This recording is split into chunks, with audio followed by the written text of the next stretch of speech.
আইয়ুহাল্লাযীনা আমানু আমিনু বিল্লাহি আল্লাহর উপর ঈমান আনো, ওয়া রাসূলিহি রাসূলের উপর ঈমান আনো।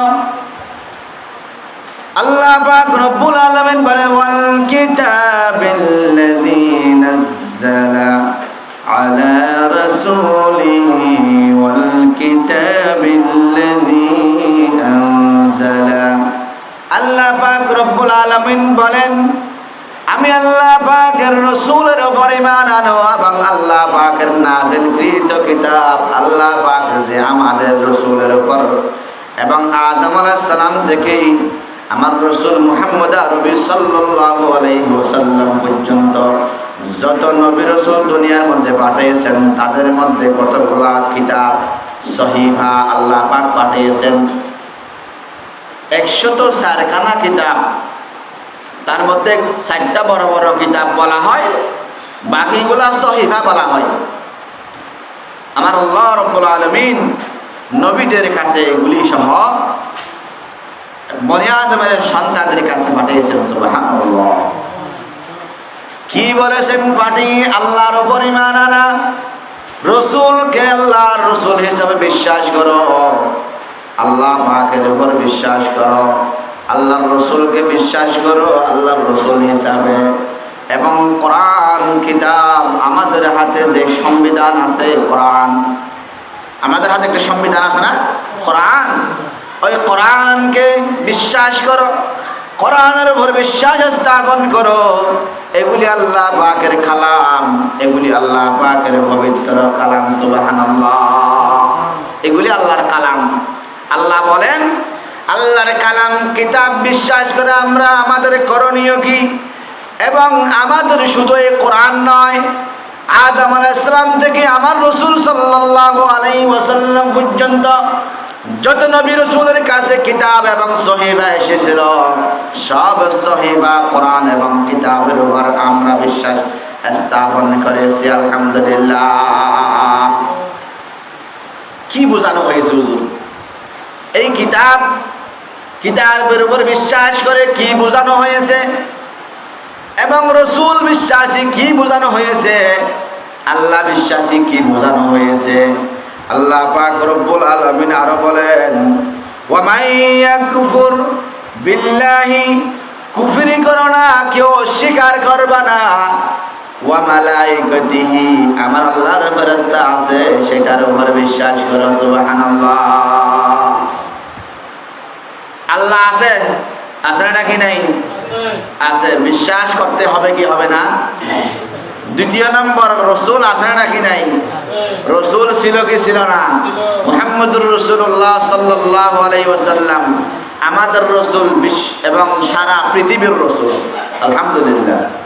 এবং ওই রাসূলের উপর বিশ্বাস করতে হবে কি হবে না? তৃতীয় নম্বর বলেছেন ওয়া মালাইকাতিহি, আল্লাহ পাকের ফেরেশতা আছে না। 3 নম্বর হলো ওয়া কুতুবিহি, কিতাবের উপর বিশ্বাস স্থাপন। আমরা কালিমার মধ্যে বলি আমানতু বিল্লাহি ওয়া মালাইকাতিহি ওয়া কুতুবিহি ওয়া রাসূলিহি ওয়াল ইয়াউমিল আখির ওয়াল কদরি খায়রিহি ওয়া শাররিহি মিনাল্লাহি তাআলা ওয়াল বা'সি বা'দাল মাউত। আমরা পড়েছিলাম না, আমানতু বিল্লাহ, আল্লাহর উপর বিশ্বাস স্থাপন করো, আমানতু বিল্লাহি ওয়া মালাইকাতিহি, আল্লাহ পাকের ফেরেশতার উপর বিশ্বাস স্থাপন করো, ওয়া কুতুবিহি, আল্লাহ পাকের কিতাব সমূহের উপর বিশ্বাস স্থাপন করো। চতুর্থ নম্বর হলো ওয়া রাসূলি, আল্লাহ পাকের আদম আলাইহিস সালাম থেকে ঈসা রূহুল্লাহ পর্যন্ত আমার নবী বিশ্ব নবী সাল্লাল্লাহু আলাইহি ওয়াসাল্লাম পর্যন্ত নবী বিশ্বাস করো। সুবহানাল্লাহ। পঞ্চম নম্বর বলেছেন ওয়াল ইয়াউমিল আখির, আল্লাহ পাক আমাদেরকে এই জীবন, দুনিয়ার জীবনের পর আরেকটা জীবন আছে, আখিরাতের জীবন আছে নাকি নাই? আখিরাতের দিন একটা আছে নাকি নাই? আছে, আছে। আমরা প্রত্যেক দিন বলি মালিকি ইয়াউমিদ্দিন। কোথায় বলি? নামাজে। কোথায়? সূরা ফাতিহা। নামাজে বলি, নামাজে বলি মালিকি ইয়াউমিদ্দিন, কিয়ামতের দিনের মালিক আমার আল্লাহ সুবহানাল্লাহ। কিয়ামতের দিনের মালিক কে? আল্লাহ। এই যে কিয়ামত একটা আছে, ওয়াল ইয়াউমিল আখির, আখিরাত একটা আছে। আখিরাত বিশ্বাসী আমরা মুসলমান, আখিরাত বিশ্বাসী হতে হবে। আল্লাহ পাক রব্বুল আলামিন 6 নম্বরের মধ্যে বলেছেন, 6ষ্ঠ নম্বর হলো ওয়াল কদরি খায়রিহি। আল্লাহ পাক বলেন মুকদ্দার তাকদীর বিশ্বাসী। আল্লাহ পাক আমাদেরকে যাই করেন, আল্লাহ পাক আমাদেরকে ভালো করলো আল্লাহ করেছেন, খারাপ করলো আল্লাহ করেছেন। এই বিশ্বাস আমাদের সকলকে করতে হবে কি হবে না? তাকদীর বিশ্বাস করতে হবে। ছেলে মেয়ে খেয়ে দেয়, ছেলে মেয়ে কে দেয়? আল্লাহ দেয়। তো আল্লাহ দিলে আপনি রাগ হয়েছেন কেন? আপনার বাসায় মেয়ে হইলে 3-4টা যখন মেয়ে হয়ে যায় লাগাতার, 3-4টা মেয়ে হলে অনেক বাবার রাগান্বিত হয়ে যায়। কি স্ত্রী একটা বিবাহ করলো, সব মেয়ে সন্তান আমার, একটা সন্তান ছেলে নেই। নাউজুবিল্লাহ। আর বলি জোরে বলি নাউজুবিল্লাহ। ছেলে দেওয়ার মালিক আমি না আল্লাহ? আল্লাহ ছেলে দেওয়ার মালিক, মেয়ে দেওয়ার মালিক পৃথিবীর কেউ নয়, একমাত্র আল্লাহ। আল্লাহ পাক বলেন তাকদীরের মধ্যে যা ছিল, তাকদীরের মধ্যে আল্লাহ পাকের পক্ষ থেকে যা ফয়সালা হয়েছে তাই হবে, এর বাইরে দিক হবে না। কিন্তু তাকদীরটাকে নিয়ে ভালোর দিকেই অগ্রসর হতে হবে। তাকদীরটাকে নিয়ে নিজেকে এবং ইসলামের দিকে, আল্লাহর দিকে অগ্রসর হতে হবে। তাকদীর আবার পরিবর্তন হয়ে যায়। আপনার কপালে যদি জান্নাত থাকে, আপনি যদি নামাজ না পড়েন, আপনার যদি দুনিয়ার মধ্যে অপকর্মে থাকেন, আপনি যদি দুনিয়ার মধ্যে অনিসলামিক কার্যকলাপে থাকেন, আল্লাহ আপনাকে এমন একটি আযাব দিবেন, যেই আযাবের মাধ্যমে একেবারে আপনি ওই স্থান থেকে ওই বদ্দিনমুখীকে বদ্দিনমুখীকে ত্যাগ করে দিনমুখের দিকে আপনি চলে আসবেন। এমন একটা আল্লাহ পরীক্ষা করবেন। সুবহানাল্লাহ। এগুলি দুনিয়ার মধ্যে মানুষকে পরীক্ষা করে, কারণ আল্লাহ পাকের তাকদীরের পক্ষ থেকে ফয়সালা যদি হয়ে যায় আপনার কপালে জান্নাত আছে, তাহলে আপনাকে ভিক্ষার জুড়ি খান্দে নেওয়া হলেও আপনাকে জান্নাতের উপযুক্ত করবেন। আলহামদুলিল্লাহ। সেটা আল্লাহ পাকের খেলা। অথচ আপনি ছিলেন ধনী, আপনি ছিলেন কি ধনী। সেই ধনীকে ভিক্ষার জুড়ি খান্দে করে হলেও সেই ব্যক্তিকে আল্লাহমুখী করার জন্য আল্লাহ যথেষ্ট। সুবহানাল্লাহ। সেই জন্য আমাদেরকে অনেক সময় পরীক্ষা, গত জুমাবার তো পরীক্ষা ওই আলোচনাগুলো কিছু করা হয়েছে। যাই হোক, আজকের আমার আলোচনার বিষয় হলো আমরা মুসলমান। আমরা কি মুসলমানদেরকে আল্লাহ পাক সম্বোধন করে বলেছেন আকীদাকে মজবুত করো, আকীদাকে মানিদ্দাতে কামড়ায় ধরো। আকীদাকে যদি আমরা কামড়ায় ধরি, আল্লাহ বিশ্বাসী মানি বেনামাজি না নামাজি হতে হবে? যে আল্লাহ বিশ্বাসী যদি হয়, নামাজি হইতে হবে না বেনামাজি? আমরা কি নামাজ পড়ি? কই? জুমার দিন, ঈদের দিন, কোরবানের দিন, রমজানের ওই যে ফাতিহার দিন, আনুষ্ঠানিক ইবাদত। এগুলি বেশি মানুষ আসে না? ওই যে রমজানের 27 তারিখে লাইলাতুল কদর, লাইলাতুল বারাত, 2 ঈদের 2 রাত, ঈদের দিন, কোরবানের দিন, জুমার দিন, কোরবান আলী, শুকর আলী, ঈদ আলী, এগুলি আনুষ্ঠানিক ইবাদত। আমার ভাইয়েরা সবাই আসতেছে, আমিও যাচ্ছি। কি জন্য আসছেন আপনি সেটা আপনি জানেন না। জুমা ফরজ, জুমার চাইতে গুরুত্বপূর্ণ ফরজ হলো ফরজ নামাজ। এক ব্যক্তির উপর গোলাম, আপনি কারো বাড়িতে কাজে গেছেন, অথবা আপনি 1 মাসের জন্য কাজ নিয়েছেন, এখান থেকে কত 1 মাইল 1 কিলোমিটার দূরে এমন এক ব্যক্তির কাছে আপনি কাজ নিয়েছেন, যিনি নামাজ দোয়া বেশি ভালোবাসে না, নামাজ দোয়া থেকে দূরে। আপনি নামাজ পড়তে চাইলে আপনাকে বাধা দিবে। কি দিবে? বাধা দিবে। তাহলে আপনি কিন্তু সারাদিনের জন্য ওর কাছে একদিনে দিনদারি এবং বেতনদারি কাজ করার জন্য গিয়েছেন, ওর কাজের মধ্যে গাট্টি করে আপনাকে নামাজ পড়তে দিবে না, এরকম যদি হয়ে থাকে আপনার জমা না পড়ে আপনি ওর কাজ করতে পারবেন। ঠিক, কিন্তু আপনার কোথায় নাই, পেটে নাই, আপনি পেটের জন্য করেছেন। কিন্তু 5 ওয়াক্ত নামাজ গোলাম এবং চাকর এবং রোগা ব্যক্তি এবং বিভিন্ন ধরনের কোমরের ব্যথা ব্যক্তি, অন্ধ ব্যক্তি, যত ধরনের রোগী আছে সব শ্রেণীর মানুষকে নামাজ কোথাও মাফ করা হয়নি। কথাটা বুঝতে পারছি আমি? জুমার নামাজ গোলাম হলে, আপনি কারো যদি গোলাম হন সমস্যা নেই, আপনার জুমা খরচ হয় নাই, আপনার জন্য কি খরচ হয় নাই? কথা বলেন, আপনার জন্য কি খরচ হয় নাই? জুমা খরচ আছে। আপনি কি জন্য আছেন আজকে? আপনি অপর জন্য গোলাম। শরীয়ত কতগুলো হালকা করেছে। তো জুমার নামাজ গোলামের জন্য, চাকরের জন্য এবং রোগা ব্যক্তির জন্য, বিভিন্ন ধরনের সমস্যা সম্মুখীন হওয়া সেই রকম মানুষদের জন্য, রোগীদের জন্য জুমা ফরজ নয়। জুমা ফরজ কার জন্য জানেন? জুমা ফরজ হলো স্বাধীন, সচ্ছল এবং সুস্থ ব্যক্তির জন্য। যিনি সুস্থ, সবল, সচল, স্বাধীন, কারো আপনি অধীন নয়, আপনি কারো গোলাম নয়, তাহলে আপনার উপর জুমা ফরজ। তা আপনি জুমার দিন আসেন, 5 ওয়াক্ত নামাজে আসেন না কেন? 5 ওয়াক্ত নামাজ দায়িত্ব কাকে দিয়েছেন? আল্লাহ। আপনি তো আল্লাহ বিশ্বাসী। আপনি কি বিশ্বাসী? আল্লাহ বিশ্বাসী। আল্লাহ পাক বলেন, আমার আল্লাহকে আমি আল্লাহকে বিশ্বাস স্থাপন করো, আমি আল্লাহর উপর ঈমান আনো, আমার রাসূলের উপর ঈমান আনো, আমার ফেরেশতার উপর ঈমান আনো, আমার এবং জাহান্নাম সত্য না মিথ্যা?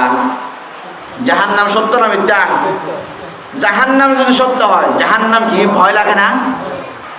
ভয় লাগলে নামাজ নাই কেন? আজকের খুতবা শুধু সেটাই। আমার রাসূল সাল্লাল্লাহু আলাইহি ওয়াসাল্লাম বলেছেন, ওয়াসওয়ালুল কবরি হাক্কুন। আল্লাহ পাকের হাবিব বিশ্বনবী সাল্লাল্লাহু আলাইহি ওয়াসাল্লাম বলেছেন, কবরে আমাদেরকে যাইতে হবে কি হবে না? কবর আছে নাকি নাই? কবরে কারা দেয়? আমার বাবা মারা গেলে কবরে দেয় কারা? আমরা। এই তো কথা বলবেন তো, কবরে দেয় কারা? কবর খনন করেছি কারা? দেখি নাই? দেখেছি কিনা? আমাকেও যাইতে হবে কিনা? সত্যি ভয় লাগে, এখনো সত্যি নয়, সন্দেহমূলক। যদি সন্দেহ না থাকলে নামাজ না পড়ে ওই দোকানে, এক দোকান মানুষ কিভাবে বসা সম্ভব? আজান দেওয়ার পরও ওখানে বসা। কোনো মুসলিমের দোকান আজান দেওয়ার পরে বন্ধ থাকতে পারে না। সত্যকারের কোনো মুসলিমের দোকান আজান দেওয়ার পরে বন্ধ থাকতে পারে? আল্লাহ বড় না দোকান বড়? কথা বলেন না, মিথ্যা কথা আপনারটা। যদি আল্লাহ বড় হয়তো আপনার দোকান তো কোনোদিন খোলা থাকতে পারত না। আর যদি আল্লাহ বড় হয়তো আপনি দোকানে অনর্থক বসে থাকছেন কেন? অনর্থক। আল্লাহ পাক রসুল সাল্লাল্লাহু আলাইহি ওয়াসাল্লাম বলেছেন, তোমরা 3টা জিনিসকে বেশি করবা। এক নম্বর হলো ঘরের মধ্যে বেশি বেশি সময় দিবা, জবানকে কন্ট্রোল করবা। অবসর সময় যদি থাকে তাহলে অবসর সময়কে কাজে লাগাইবা। অবসর সময়কে কাজে লাগাইবা। সেটা কি?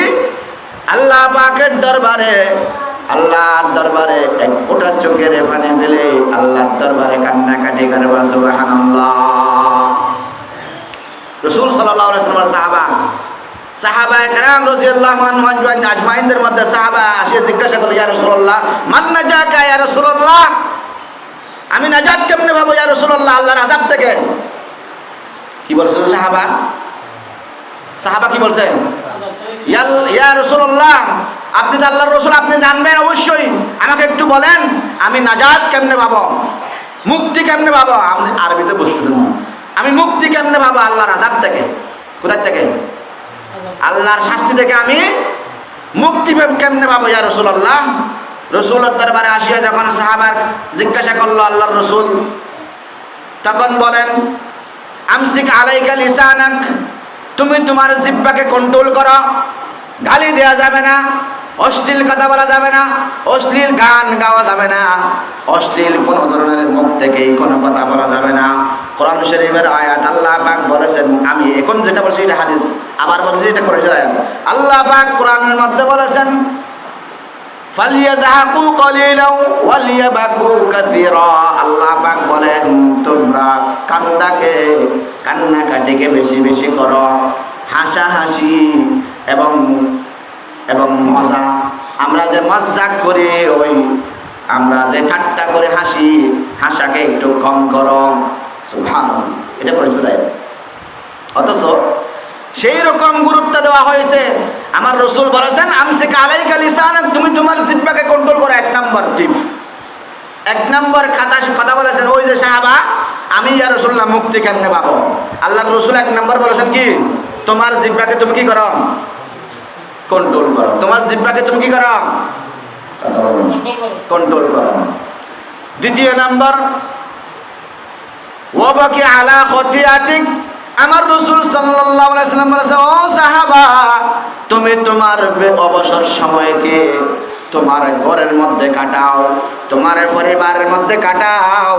অবসর সময় দোকানে আড্ডা না করে, দোকানে বাদে রাস্তায় ঘাটে আড্ডা না করে, তোমার অবসর সময়টা তুমি তোমার পরিবারে কাটাও। সুবহানাল্লাহ। পরিবারে কাটালে কি লাভ হবে হুজুর? আমার রাসূল বলেছেন, ব্যাখ্যা তো করা সম্ভব নয়, আমি বাংলায় বলে দিচ্ছি। পরিবারে কাটাইলে এক নাম্বার লাভ হবে, আমার স্ত্রী অনেক সুন্দরী মহিলা, কারো সাথে যদি প্রেম থাকে, আমি যদি থাকি, আমার সামনেও কি প্রেম করা সম্ভব?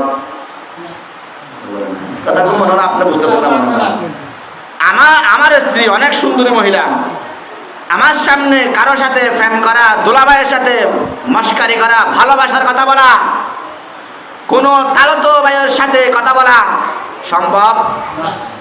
কেন সম্ভব না? কেন সম্ভব না? কে কে আছে? স্বামী আছে, নিজ স্বামী আছে, ভাগ আছে।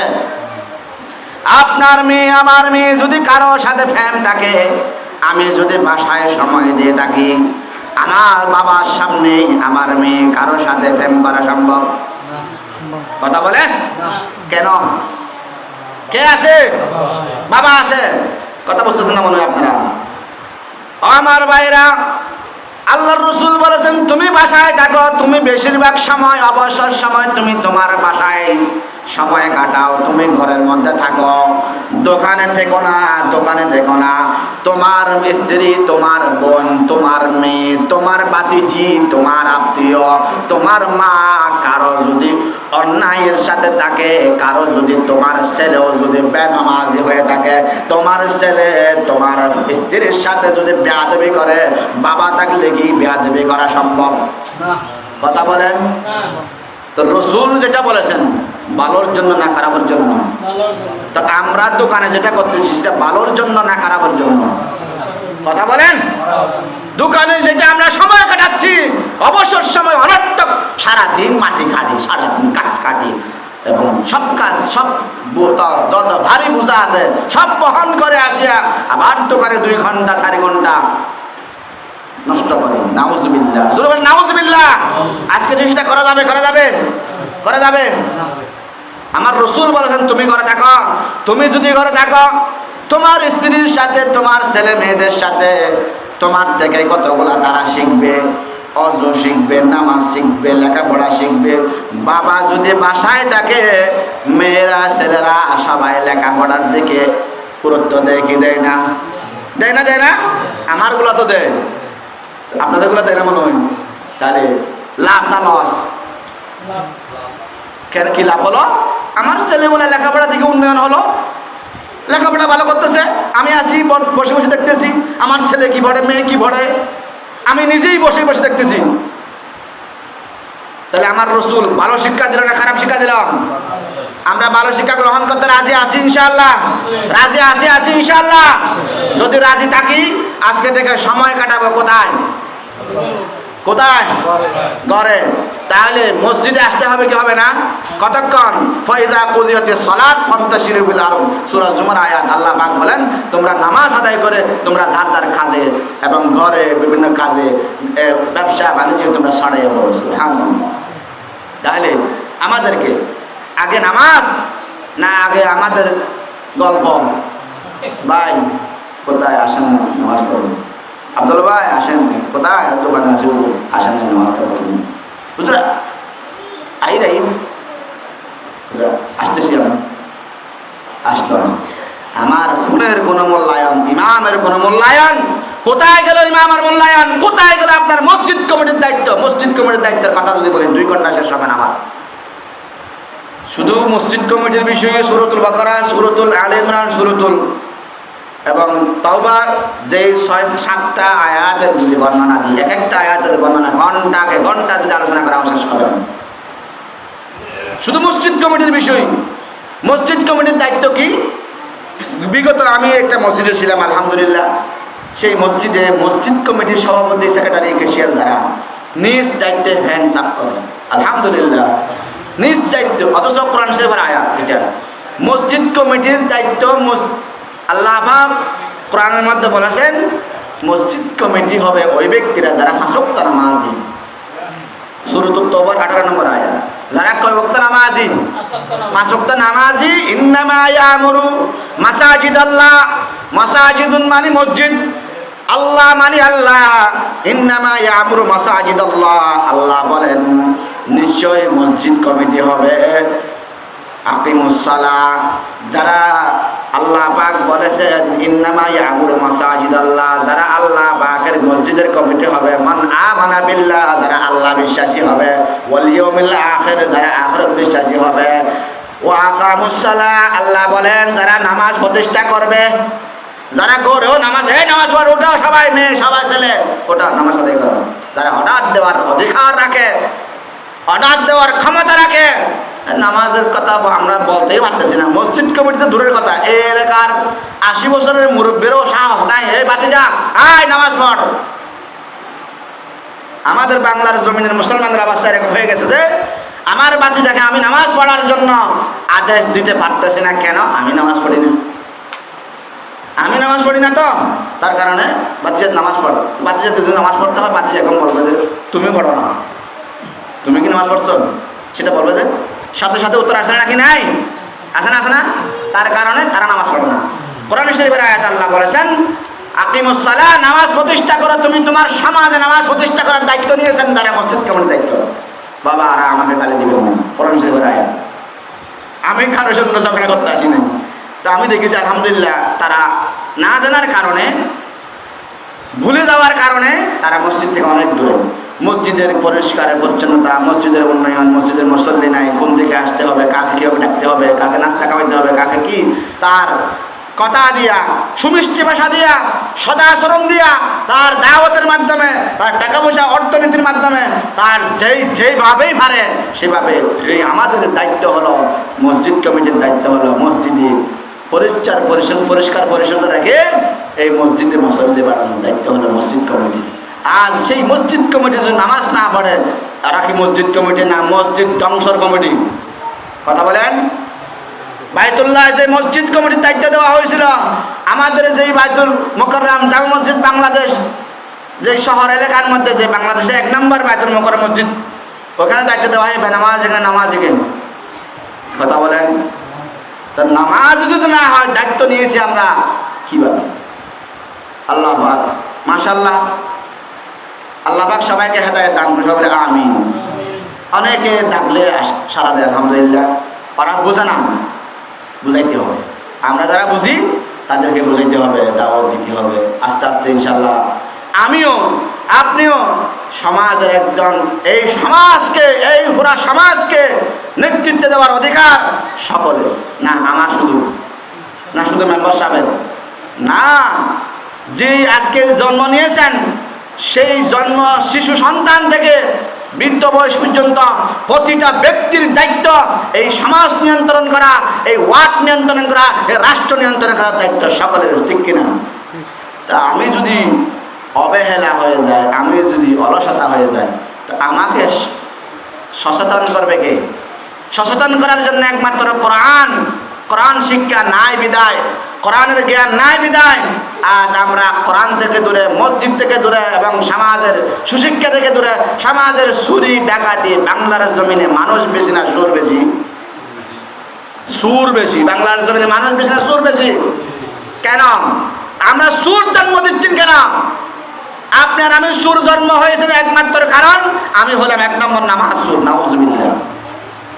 যদি আমরা এই দেশে সুর জন্ম না দিয়ে ভালো মানুষ যদি জন্ম দিতাম, আমাদের দেশে আজকে এত দুর্নীতিবাজ, এত দুর্ঘটনা। কোথাও তরকারির দোকানে যাবেন আপনি, ফোসা গলা। ভালো মাছ কিনতে যাবেন, কয়েকটা মাছ উপরে ভালো, নিচে সবগুলা কি কথা বলে না ফোসা, সেটা বলতে পারতেছেন না। তারপরে প্রত্যেকটা কাজে আপনি কাকে বিশ্বাস করবেন? ভাই আপনি তেল দিয়েছেন কত নম্বর? সোয়াবিন তেল 1 নম্বর, দেখা যায় 3 নম্বর। কত নম্বর? 3 নম্বর। তাহলে কাকে বিশ্বাস করবেন আপনি? কাকে বিশ্বাস করবেন? সুর আমরা আমাদের দেশে, এই জন্য তো সুর বেশি হয়েছে। তো সুর তো আমরাই বানাচ্ছি, সুর আমি নিজেই জন্ম দিয়েছি। সেই জন্য আমার ভাইয়েরা, আমার মুসলিম মা ও বোনেরা, ঘরে 1 নম্বর নামাজের আদেশ থাকতে হবে। যেই ঘরে নামাজের আদেশ নাই, যেই ঘরের মহিলা নামাজ পড়ে না, যেই ঘরের স্ত্রী নামাজ পড়ে না, সেই সন্তানে, সেই ঘরে কোনোদিন নামাজি ব্যক্তি হবে না, নামাজি ছেলে হবে না, নামাজি মেয়ে হবে না। সেই জন্য আমাদেরকে 1 নম্বর ঘর ঠিক করতে হবে, নিজেকে নিজে ঠিক করতে হবে। আমাকে কেউ ঠেলে দিয়ে ঠিক করে দিবে না। আমার অসুখ হলে আমার চিকিৎসা করতে হয় না, কেউ আমাকে চিকিৎসা করতে নিয়ে যায়। কথা বলেন, আমার অর্থ থাকলে নিবে দে, না হলে দেখবেও না। দেখেন আপনি অসুখ হয়ে দেখেন, আপনার অর্থ না থাকলে আপনাকে চিকিৎসা করতে নেওয়ার জন্য মানুষ পাবেন না। সেই জন্য সময় যেহেতু স্বল্প, আল্লাহ পাক আমাদেরকে যত কথা বলা হয়েছে আমাদের তৌফিক দান করুন সকলে, আমিন। ওয়া আখিরু দাওয়ানা আলহামদুলিল্লাহ। আসসালামু আলাইকুম রহমতুল্লাহ। বাকি সব কথা ইনশাআল্লাহ আগামী জুমায় বলবো।